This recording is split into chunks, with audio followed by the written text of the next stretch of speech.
जी कौन है? हम लोग हिंदू वैदिक सनातन धर्मावलंबी अपने आप को कहते हैं, पर हमसे हमारे ठाकुर जी के बारे में कोई पूछे तो हमको ज्यादा ज्ञान नहीं है। ध्यान से सुनो, जिनके तीन ही रूप हैं, तीन ही गुण हैं, तीन ही कर्म हैं, वही हमारे इष्ट हैं। तीन रूप कौन कौन से? सत्य, चैतन्य और आनंद। देखिए, रूप और स्वरूप ये दो बातें होती हैं। मैं हर कथा में लगभग ये बात कहता हूं, रूप और स्वरूप। हम आप सब लोगों के भी रूप अलग हैं, स्वरूप अलग हैं। अभी आप लोग कथा में बैठे हैं, ये आपका रूप नहीं है, ये आपका स्वरूप है। रूप कब होगा? जब वापस घर पहुंच जाओगे, घर जाकर के अपने वस्त्र उतार के घर के कपड़े पहन लोगे और बिल्कुल कोई उसमें फॉर्मेलिटी नहीं है, बिल्कुल अनफॉर्मल हो जाओगे। कभी बिस्तर पर पड़े हैं, कभी कहीं खा रहे हैं, कहीं भी बैठे हैं, किसी की थाली में से खा लिया, किसी से कुछ भी कह रहे हैं, वो आपका रूप है, वो आप वास्तविकता में हो। लेकिन घर से बाहर निकलते ही आप स्वरूप धारण करते हो। जो आप नहीं हो वो बनते हो। रूप और स्वरूप। भगवान के स्वरूप कितने हैं? भगवान के स्वरूप अनंत हैं। कभी वही सुदर्शन चक्र लेकर के आ जाते हैं, वे कभी गिरिराज जी का धारण कर लेते हैं, कभी मोर मुकुट वंशी वाले बन जाते हैं, कभी शेषनाग पर पड़ जाते हैं, कभी शंख चक्र गदा पद्म धारण करके चतुर्भुज रूप धारण कर लेते हैं, कभी कच्छप बन जाते हैं, कभी कूर्म बन जाते हैं, कभी मत्स्य बन जाते हैं, कभी वराह बन जाते हैं, कभी नृसिंह बन जाते हैं, कभी परशुराम बन जाते हैं। स्वरूप अनेक धारण करते हैं, पर रूप उनके तीन ही हैं, सत्य, चैतन्य और आनंद।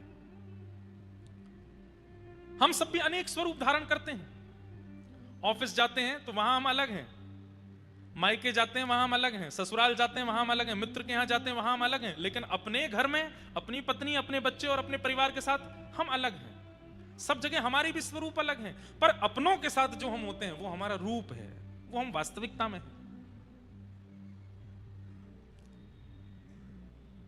ठाकुर जी भी भक्तों की इच्छा पूरी करने के लिए अनेक स्वरूप धारण करते हैं, पर मूल रूप से चाहे नृसिंह हो, चाहे जगन्नाथ हो, चाहे मत्स्य हो, चाहे कूर्म हो, चाहे वराह हो, चाहे परशुराम हो, सबके अंदर वाले जो रूप हैं उनमें तीन ही हैं, सत्य, चैतन्य और आनंद। तो भगवान के रूप का सबसे पहला लक्षण क्या है? सत्य। ठाकुर जी सत्य हैं। आप किसी भी लीला को उठा करके ले आइए, चाहे कृष्ण रूप की लीला हो, चाहे राम रूप की लीला हो, चाहे नृसिंह रूप की लीला हो, उस पर आप प्रश्न चिन्ह उठा लीजिए कि ठाकुर जी ने यह काम कैसे कर दिया, यह तो हो ही नहीं सकता था। आप प्रश्न उठाइए, उनकी सत्यता पर प्रश्न उठाइए, लेकिन शास्त्र आपको प्रत्येक बात का उत्तर दे देगा कि ठाकुर जी असत्य नहीं है, ठाकुर जी सत्य ही हैं। इधर देखिए सब लोग, यहां देखो, वहां भी देख सकते हो, इधर भी देख सकते हो, पर देखते हमको ही रहना। हाँ भैया, चर्चा आती है चित्त में तो ये लगता है आपको समझ में आ जाए, तो हमारी दक्षिणा तो यही है। ठाकुर जी हमको और किस लिए कथा वक्ता बनाए हैं कि भाई तुम्हारी बातों से, तुम्हारी कथा से व्यक्ति को कुछ समझ आ जाए, ताकि वो बच जाए किसी गलत कार्य को कर। हम आपको सत्य बताएं, इतने लोग कथा में बैठे हैं, पर परिवर्तन 100 लोगों का ही होना है, और उन 100 में आप भी हो सकते हो, इसलिए ध्यान से सुनो। सबका नहीं होगा, ये बात हम पहले दिन ही कह रहे हैं। इस कथा के 7वें दिन 100 लोग ही बदलेंगे, पर उन 100 में आपका नाम हो, ये जिम्मेवारी आपकी होनी चाहिए कि मैं उन 100 में मैं भी हूं। इसलिए ध्यान से सुनो। कई लोग प्रश्न उठाते हैं कि प्रभु श्री राम ने सीता जी के साथ जो व्यवहार किया वो उचित नहीं था। हमारे हिंदू वैदिक सनातन धर्म में जिनको परमात्मा का स्वरूप माना गया, ऐसे प्रभु श्री राम कभी कुछ गलत कर ही नहीं सकते, वो सत्य स्वरूप हैं। पर आज भी कई लोग प्रश्न उठाते हैं, तो फिर वह त्याग की स्थिति क्यों बनी? एक व्यक्ति के कहने पर त्याग क्यों किया? अधिकतर आज के युवा मुझसे यही प्रश्न कर बैठते हैं।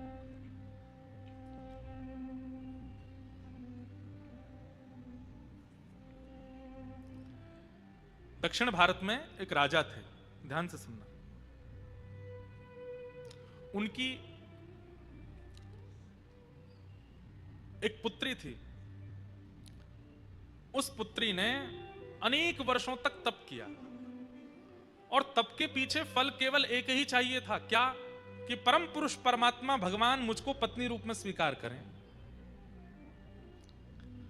मुझे उनका नाम स्मृति में नहीं आ रहा है, मैं वही सोच रहा था कि नाम क्या था उनका। पर उन्होंने अनेक वर्षों तक तप किया और तप के बाद परमात्मा से प्रार्थना यही थी कि आप केवल प्रकट होकर मुझको अपनी गृहिणी बनाओ, मैं इसलिए तपस्या कर रही हूं। कोई केवल दर्शन की अभिलाषा रखता है, कोई किसी वस्तु की अभिलाषा रखता है, पर मेरी अभिलाषा यह कि मैं आपकी गृहिणी बनना चाहती हूं। भगवान प्रकट होने वाले ही थे, उसी समय रावण वहां आ गया और रावण ने आकर के उनके केश पकड़ लिए और केश पकड़ करके बस तलवार से सर छेदन करने ही वाला था, तो उन्होंने तुरंत अपने केशों को तलवार से काट करके, केश तो रह गए रावण के हाथ में, स्वयं अग्नि में प्रवेश कर लिया। रावण को कुछ गलत करने नहीं दिया, लेकिन उनका तप पूरा हो चुका था, ठाकुर जी प्रकट होने ही वाले थे, उससे पहले ये सब घटना हो गई। अब वो अग्नि में प्रवेश कर गए। तब ठाकुर जी से उन्होंने प्रार्थना की, बोले नाथ मेरा तप तो पूरा हो गया, आप आने ही वाले थे, तभी ये रावण आ गया और मैं आपको प्राप्त नहीं कर पाई। भगवान बोले चिंता मत करो, अभी हम राम रूप धारण करके आएंगे, सीता जी के साथ जब हम वन की ओर जाएंगे तो दुष्टों का संहार सीता जी देख नहीं पाएंगी, इसलिए हम सीता जी को तो अग्नि में प्रवेश करवा देंगे, आप अग्नि से प्रकट होकर के सीता जी का रूप धारण करके हमारे साथ आ जाना। तो आपका जो व्रत था कि हमारी पत्नी आपको बनना है, पूरा हो जाएगा, आपका तप का फल मिल जाएगा और हमारा काम भी हो जाएगा, आपके सामने हम राक्षसों का वध कर देंगे। और तीसरा काम एक और होगा, बोल क्या, आपके तप में विघ्न डालने वाला रावण, उस रावण के अंत का कारण भी फिर आप ही बनोगी, आपको वो हरण करके लेके जाएगा, फिर हम आपको बचाने के लिए वहां आएंगे सेना लेकर के और पूरी लंका जला करके रावण का वध करके आपको वापस ले आएंगे। तो आपका जो बदला है वो भी हो जाएगा। बोले ठीक है। सीता जी तो पावक में प्रवेश कर गई, अग्नि में प्रवेश कर गई, पर छाया की जानकी जी जो आई है वही थी वो राजा की पुत्री, जानकी जी का रूप धारण करके प्रभु श्री राम के साथ प्रकट हो गए। सब लीला हुई, आप सबको पता है। उसके बाद जब ये वापस लौट करके अयोध्या आ गए, अब राम जी तो एक पत्नी व्रती हैं, वो तो एक ही पत्नी को सर्वस्व मानते हैं। अब छाया की सीता जी जो हैं, उनको ये बात कभी कभी मन में होती है कि ये मेरी तरफ इतने भाव से देखते ही नहीं, मैं कहीं समीप बैठ भी जाती हूं तो ये थोड़ा सा खिसक जाते हैं, थोड़ा उठ के चले जाते हैं, कभी कोई चर्चा भी करते हैं तो नीचे नजर करके करते हैं। तब उन्होंने विचार किया कि हे प्रभु श्री राम, आप इस प्रकार का व्यवहार क्यों करते हैं। बोले कि देखिए, वास्तविकता मत भूलिए, हम मर्यादा पुरुषोत्तम है, एक पत्नी व्रती है, हमारी पत्नी तो पावक में है, अग्नि में है, आपकी तपस्या के कारण हम आपके साथ अभी सब निर्वहन कर रहे हैं। तब उन्होंने कहा कि तो फिर ये तो केवल आपने खाना पूर्ति की कि बस हमको पत्नी बना करके बैठा लिया है, ना तो हमारे प्रति आपका कोई भाव, ना आपके मन में कोई चिंतन, ना आप हमें देखते हैं, ना कुछ ऐसा। देवी अब क्या करें, हम तो मर्यादा पुरुषोत्तम हैं। तब वो सब लीलाएं हुई कि वे आश्रम चली गई, वहां लवकुश का जन्म हुआ, उसके बाद वो अग्नि में प्रविष्ट हो गई। पर उनके अग्नि में प्रविष्ट होते ही जो अग्नि में जानकी जी थी वो पुनः आकर के श्री राघव जी के बगल में विराजमान हो गई हैं। और उसके बाद तो ठाकुर जी साकेत गमन कर ही गए।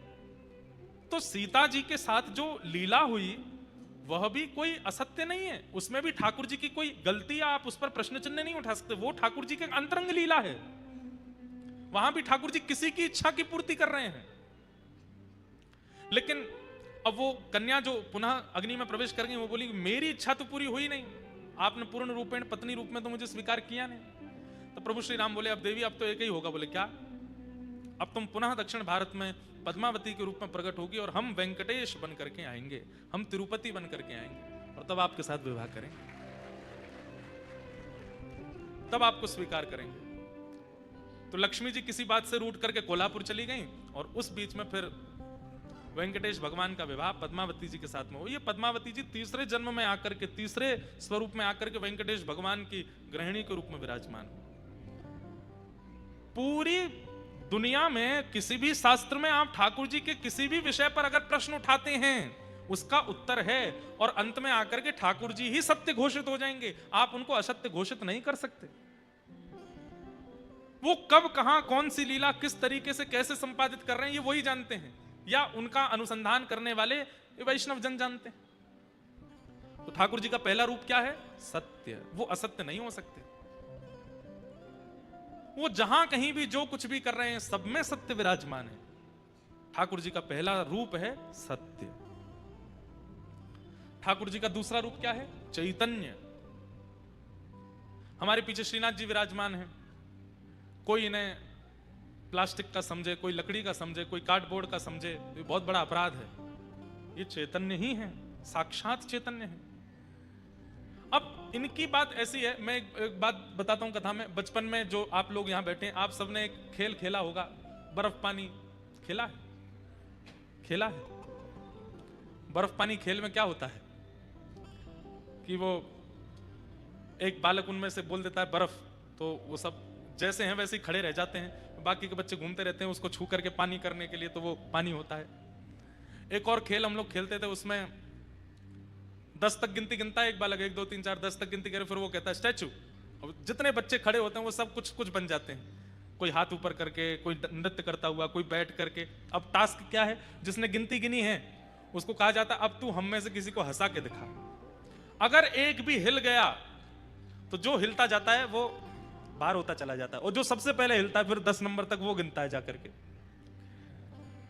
ठीक वैसे ही हम तो वो व्यक्ति हैं जो गिनती कर रहा है 10 तक। 100 तक गिनती होती है हमारी, 100 तक मतलब 100 साल की गिनती है, जन्म से प्रारंभ हो जाती है। और ठाकुर जी हमारे साथ वही खेल खेल रहे हैं, स्टैचू बन के खड़े, बोले अब तुम वो हंसा के दिखा, अब तुम वो हिला के दिखा। तो में सामर्थ्य है तो अपने नाम जप से, अपनी भक्ति से, अपनी परिक्रमा से, अपने तप से, अपने बल से, अपने प्रसाद से, अपने भजन से, अपने नृत्य से, अपने गायन से, काऊ से भी मुंह को हिला के दिखा दे। पर ठाकुर जी इतना अद्भुत खेल खेलते हैं, हम कुछ भी कर दें वो यूं ही खड़े रहते हैं, हिलते ही नहीं है। इसका मतलब क्या है, अगर सामने वाला बालक हिल नहीं रहा है, इसका मतलब तुम्हारी तरफ से एफर्ट हुआ ही नहीं है, तुम उसको हंसा ही नहीं पाए हो, तुम ऐसा कुछ कर ही नहीं पाए कि वो हंसे। लेकिन गिनती 100 साल की ही है, और वो 100 भी पूरे नहीं हो रहे हैं आजकल, 80-90 से पहले ही टपक जा रहे हैं हम लोग। भगवान जड़ नहीं है, वो चैतन्य ही है, पर हमारे लिए जड़ बन के खड़े हैं कि तुम्हारे लिए टास्क है कि मेरे जड़त्व को तुम चैतन्य बना करके दिखाओ। श्रीनाथ जी चैतन्य नहीं हुए? कितनी बार चैतन्य हुए, आज भी चैतन्य होते हैं। कुम्मन दास जी के लिए चैतन्य हुए, सूरदास जी के लिए चैतन्य हुए, छीत स्वामी जी के लिए चैतन्य हुए, भक्तिमती मीराबाई के लिए चैतन्य हुए, रैदास जी के लिए चैतन्य हुए, हमारे लिए नहीं हुए। क्यों? क्योंकि हमने पहले ही मान लिया है कि ये जड़ ही हैं, ये मूर्ति ही हैं, ये धातु ही हैं, ये पत्थर ही हैं। नहीं, श्रीमद् भागवत में स्पष्ट कर दिया महात्मा में पहले ही कि ठाकुर जी कौन है? चैतन्य। उनके प्रति चैतन्य बुद्धि ही रखो, जड़ भाव मत लाओ, वो चैतन्य है। लेकिन हमें जड़ की तरह प्रतीत हो रहे हैं, इसका मतलब क्या है कि हमारी बुद्धि और इंद्रियों की इतनी क्षमता नहीं कि हम उनके चैतन्य का अनुभव कर पाए, इसलिए हमें जड़ ही लगते हैं। और ये दो बातें हैं, ठाकुर जी को सत्य स्वरूप मान लो, ठाकुर जी को चैतन्य स्वरूप मान लो, तो तीसरा स्वरूप आपको मानना नहीं पड़ेगा, ठाकुर जी अपने आप प्रकट कर देंगे, आनंद। फिर आनंद ही आनंद लगेगा। चलते फिरते, उठते बैठते, खाते पीते, हंसते सोते जागते, हर स्थिति में केवल आनंद का अनुभव होगा। हमारे संत महात्मा इतने कष्टों के बाद भी इतने आनंद में क्यों रहते हैं? क्योंकि वो ठाकुर जी को सत्य और चैतन्य स्वरूप मान चुके हैं, इसलिए आनंद का अनुभव होता है। हम अभी भी उनको जड़ मानते हैं, इसलिए हमको आनंद नहीं, दुख होता है, कष्ट होता है, पीड़ा होती है, ग्लानि होती है, आत्मग्लानि होती है, ना जाने क्या क्या ये सब भाव। ये संतों को क्यों नहीं आते, हमको ही क्यों आते हैं ये सारे भाव? क्योंकि हम ठाकुर जी के प्रति जड़ बुद्धि रखते हैं, असत्य बुद्धि रखते हैं। भगवान के 3 रूप हैं, सत्य, चैतन्य और आनंद। सच्चिदानंद रूपाय। और भगवान के 3 कर्म क्या हैं? विश्वोत्पत्त्यादि हेतवे, विश्व की उत्पत्ति करना, पालन करना और संहार करना। तापत्रय विनाशाय श्री कृष्णाय वयं नमः। तापत्रय विनाशाय, 3 प्रकार के ताप यानी कि कष्ट हम सबके जीवन में आते हैं, आदिदैविक, आदि भौतिक, आध्यात्मिक। 3 प्रकार के ही कष्ट हैं हमारे जीवन में। सबसे पहला कष्ट देह का, शरीर को बीमारी हो जाना, रुग्ण हो जाना, कष्ट हो जाना, पहला कष्ट का कारण। दूसरा कष्ट का कारण क्या है? आदिदैविक, प्रकृति के द्वारा कष्ट हो जाना, सर्दी की वजह से, धूप की वजह से, वर्षा की वजह से, बाढ़ की वजह से, भूकंप की वजह से, आदिदैविक। और तीसरा कष्ट का कारण होता है अपनों की वजह से, मित्र की वजह से, पत्नी की वजह से, पिता की वजह से, बच्चों की वजह से, पड़ोसियों की वजह से। ये 3 ही दुख के कारण है हमारे संसार में, और चौथा कोई दुख का कारण नहीं। आदि दैविक, आदि भौतिक, आध्यात्मिक। या तो खुद से दुखी, या अपनों से दुखी, या प्रकृति से दुखी। चौथा कोई दुख का कारण नहीं है। इन तीनों प्रकार के तापों का ठाकुर जी क्या करते हैं? उपशमन करते हैं। कितनी अच्छी बात है कि कष्ट दूर नहीं होते, कष्ट तो आते हैं, पर उन कष्टों से होने वाली जो स्थिति है वो स्थिति दूर हो जाती है।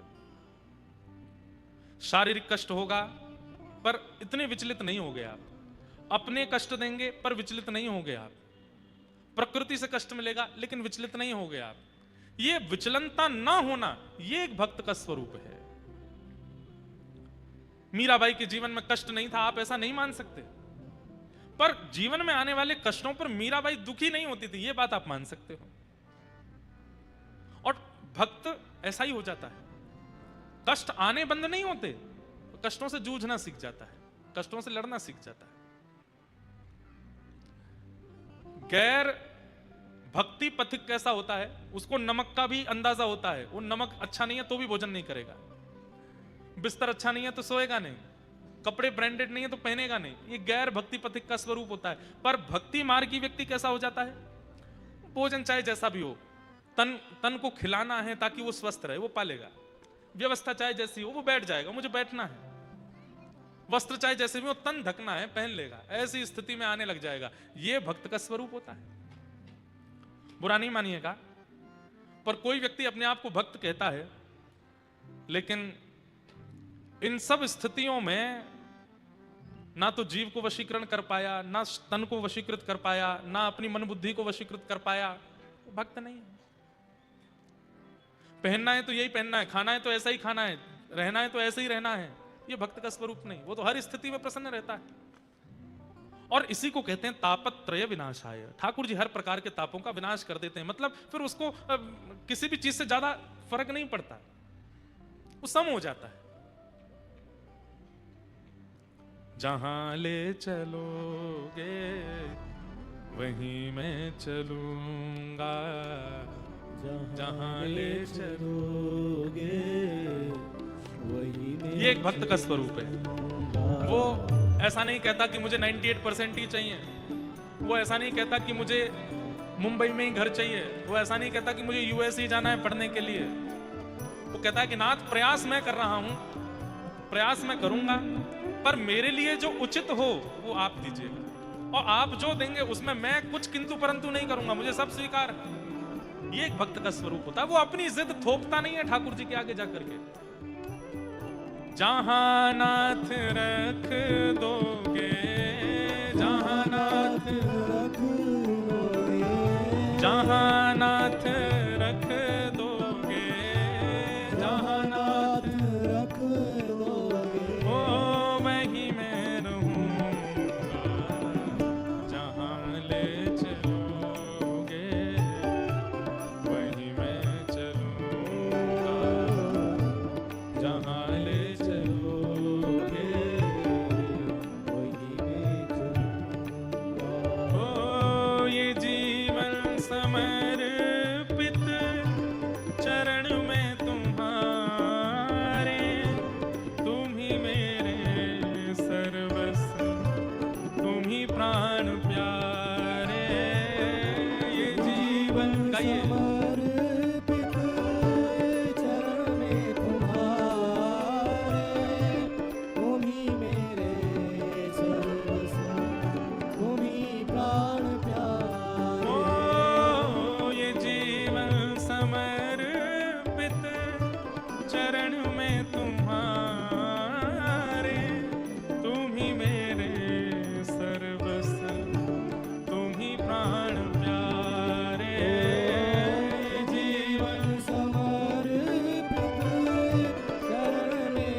राधा रमण लाल की।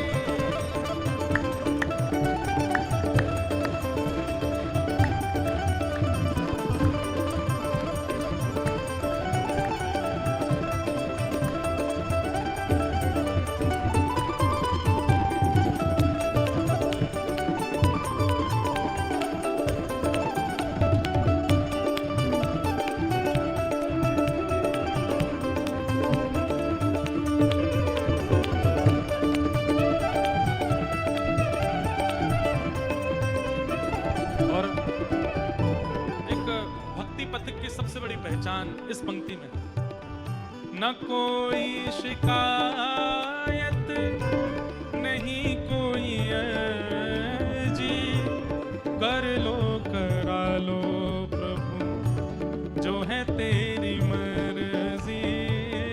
न कोई शिकायत नहीं कोई अर्जी, कर लो करा लो जो है तेरी हाँ, न कोई शिकायत नहीं कोई ऐसी, कर लो करा लो प्रभु जो है तेरी मर्जी। न कोई शिकायत नहीं कोई अर्जी, कर लो करा लो जो है तेरी मर्जी। ओ, खुशी दो या गम जो भी, खुशी दो या गम जो भी, खुशी दो या गम जो भी, खुशी दो या गम जो मैं प्रेम से सहूँगा, जहाँ ले चलोगे वहीं मैं चलूँगा, जहाँ ले चलोगे ओ, जहाँ ले चलोगे वहीं मैं चलूँगा। ले चलोगे वहीं ले चलूँगा। हाँ, जहाँ नाथ रख दोगे, जहाँ नाथ रख दोगे, जहाँ नाथ रख दोगे, जहाँ नाथ रख ओ दोगे, वहीं मैं रहूँगा, जहाँ ले चलोगे वहीं मैं चलूँगा। ले चलोगे राधे राधे गोविंद गोविंद राधे, राधे राधे गोविंद गोविंद राधे, श्री राधे राधे गोविंद गोविंद राधे, राधे राधे गोविंद गोविंद राधे, गोविंद राधे गोपाल राधे, गोविंद राधे गोपाल राधे, हरि गोविंद राधे गोपाल राधे, गोविंद राधे गोपाल राधे, हरि गोविंद राधे गोपाल राधे, हरि गोविंद राधे गोपाल हरि राधे, गोविंद राधे गोपाल राधे, गोविंद राधे गोपाल राधे, हरि राधे राधे गोविंद गोविंद राधे, राधे राधे गोविंद गोविंद भजो राधे राधे गोविंद गोविंद राधे, राधे राधे गोविंद गोविंद राधे, गोविंद राधे गोपाल राधे, गोविंद राधे गोपाल राधे, हरि गोविंद राधे गोपाल हरि राधे, गोविंद राधे गोपाल हरि राधे, गोविंद राधे गोपाल हरि राधे, गोविंद राधे गोपाल राधे, हरि गोविंद राधे गोपाल हरि राधे, गोविंद राधे गोपाल हे राधे, भजो राधे राधे गोविंद गोविंद राधे, राधे राधे गोविंद गोविंद राधे राधे, राधे गोविंद गोविंद राधे, राधे राधे गोविंद गोविंद राधे, हरि राधे राधे गोविंद गोविंद राधे, राधे राधे गोविंद गोविंद ओ हरि राधे राधे गोविंद गोविंद राधे, राधे राधे गोविंद गोविंद राधे, हरि गोविंद राधे गोपाल राधे, गोविंद राधे गोपाल राधे, हरि गोविंद राधे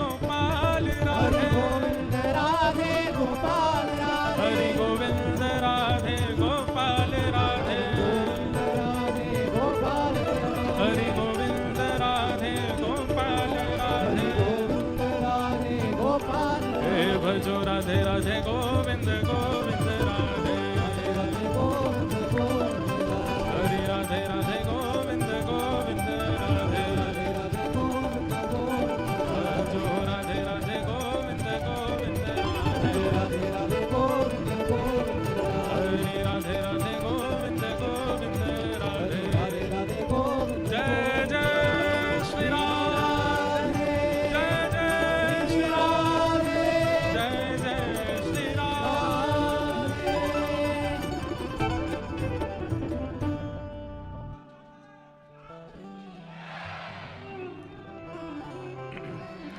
न कोई शिकायत नहीं कोई अर्जी कर लो करा लो प्रभु जो है तेरी मर्जी खुशी दो या गम जो भी मैं प्रेम से सहूंगा जहां ले चलोगे वही मैं चलूं। एक संसारी व्यक्ति का और भक्त व्यक्ति का अंदर यही एक बस परिवर्तन है कि संसारी व्यक्ति किसी भी जीवन में घटने वाली घटना को अस्वीकार करता है और उसको बदलने की जिद में लगता है, लेकिन वैष्णव भक्त सबको प्रसाद मानता है कि ठाकुर जी जो कर रहे हैं सब मेरे लिए प्रसाद स्वरूप है, मुझे सब स्वीकार है, शायद इसमें मेरे लिए कुछ भला है।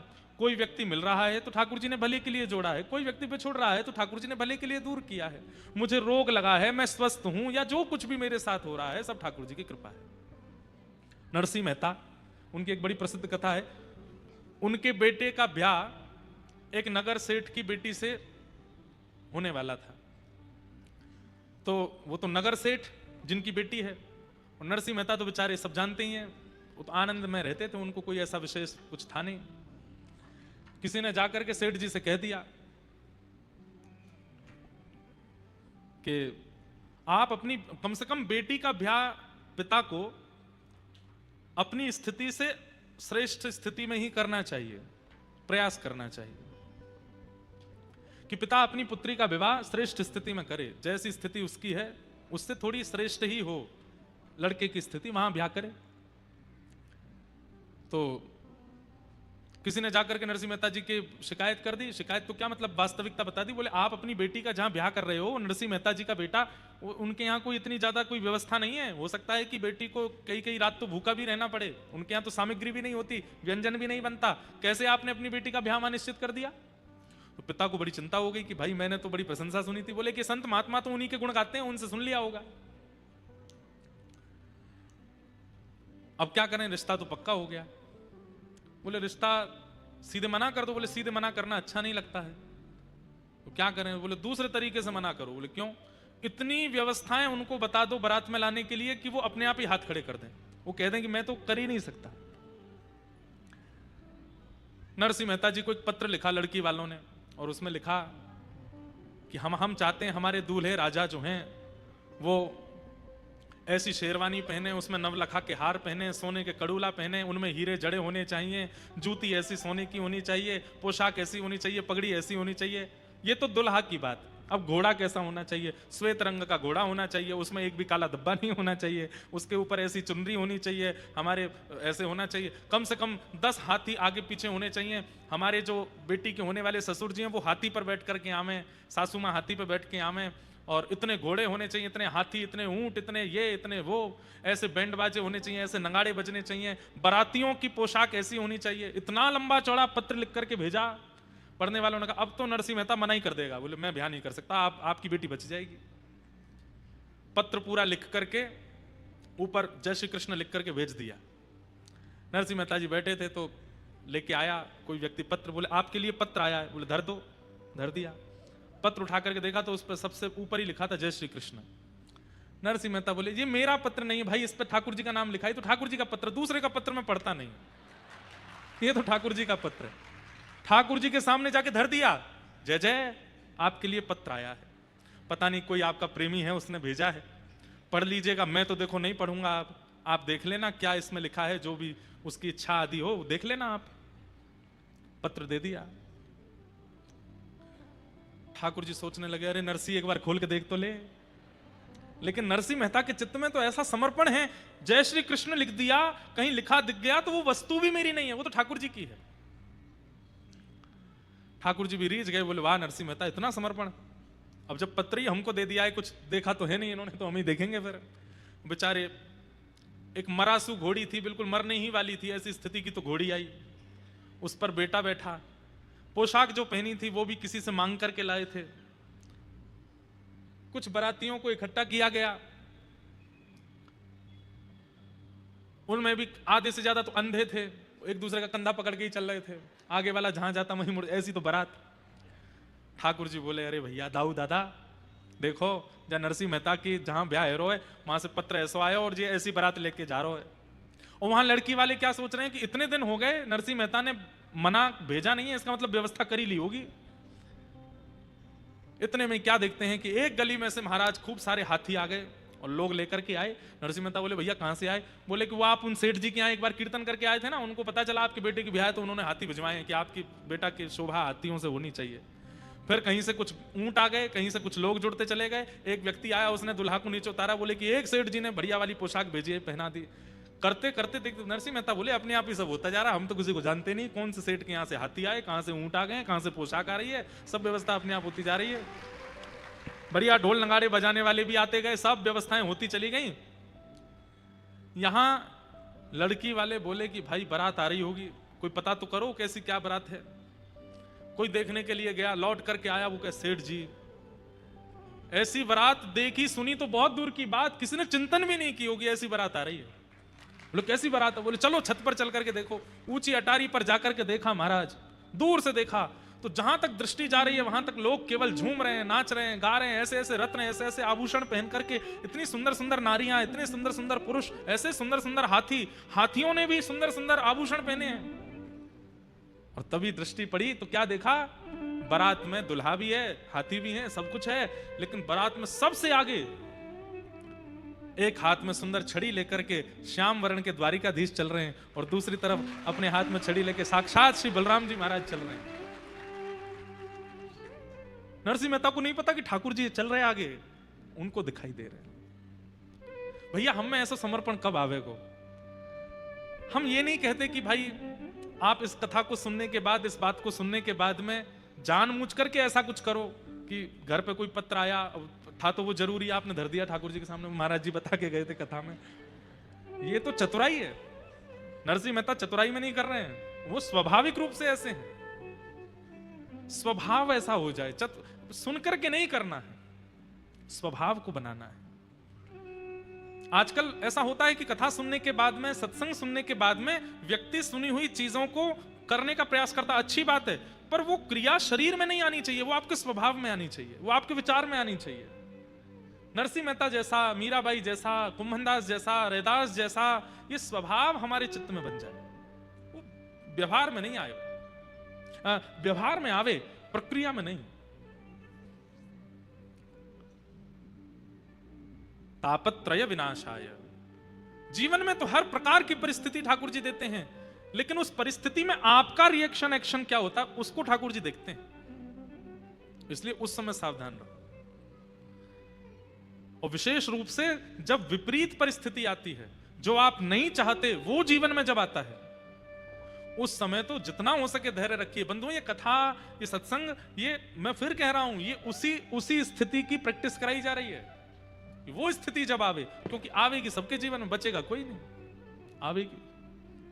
बस उस स्थिति में हम विचलित ना हों, परेशान ना हों, व्यथित ना हों। हम आपको कथा सुनाते हैं, सुनकर के ट्रेंड हो, हम खुद कथा कहते हैं, हम खुद जानते हैं कि मेरे जीवन में भी कभी ना कभी कुछ ना कुछ विषम परिस्थिति आ सकती है। उस विषम परिस्थिति में मुझे क्या करना है? जो मैं बोल रहा हूं वही करना है, प्रसाद मान करके स्वीकार करना है, ठाकुर जी का प्रसाद है।